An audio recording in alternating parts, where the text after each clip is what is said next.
Alright, so before we move on to the next section, there is one more function that I want to discuss, which is the subtotal function.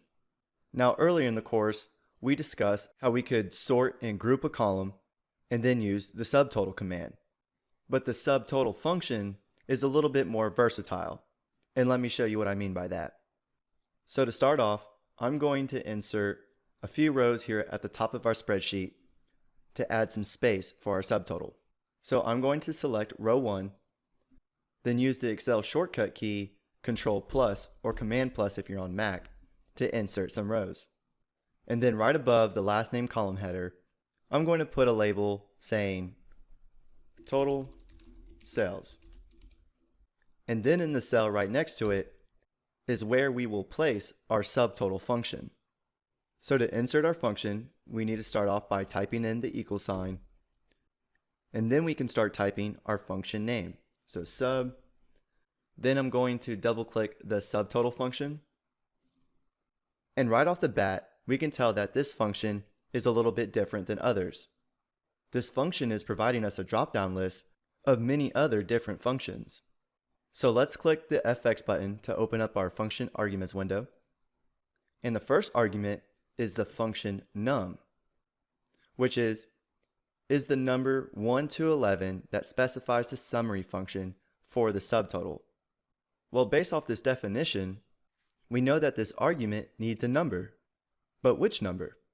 Well, if you ever don't quite understand how to use the function or what to place in the arguments, you can always click on Help on this function. So we are going to give this a click, and it will open up a Microsoft Help link. And this will give you all the ins and outs of the subtotal function. And if we scroll down to the syntax, it provides all the numbers that the function num argument can receive. And it says numbers 1 through 11 includes manually hidden rows, while numbers 101 through 111 excludes them, and filtered out cells are always excluded. And once we get the subtotal function in our spreadsheet, I will show you what it means that it excludes filtered out cells. But let's say in our spreadsheet that we want to sum the total amount of cells. We would need to use the sum function. Well, the sum function within the subtotal function is number 9. But the subtotal function can calculate the average, the count, the max, min, and so on. So it does a lot more than just summing. But for this example, we are trying to sum a range of cells. So for our function num argument, we need to insert a 9. So let's get back to our spreadsheet. And for the first argument, we can put a 9. And for the second argument, we can select a range of cells that we want to sum, which is the entire cells column. And this time, instead of clicking on the first cell and dragging down, because if you had thousands of records, it's a little bit time consuming to drag all the way down. So what we can do is use an Excel shortcut key.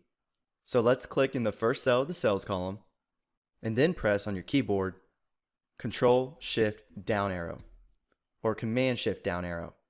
And this will select all the cells within that column. And if we click OK, we get a total of $73,630. I'm going to apply the accounting format to match our other values within our cells column. So this is the subtotal function. Well, you might be thinking, why couldn't we just use the regular sum function? Well, let me show you what the main difference is. So here we used the subtotal function, and next to it we will use the sum function. I'm just putting labels here so we know which function is which. So next to our subtotal function, let's insert the sum function. So we can type in the equal sign, sum, give the sum function a double click, select the cells that we want to sum, close parentheses, and click enter. And we get a total of 73,630, the same as what the subtotal gave us. But where the subtotal function has the upper hand is when we actually apply filters to our data.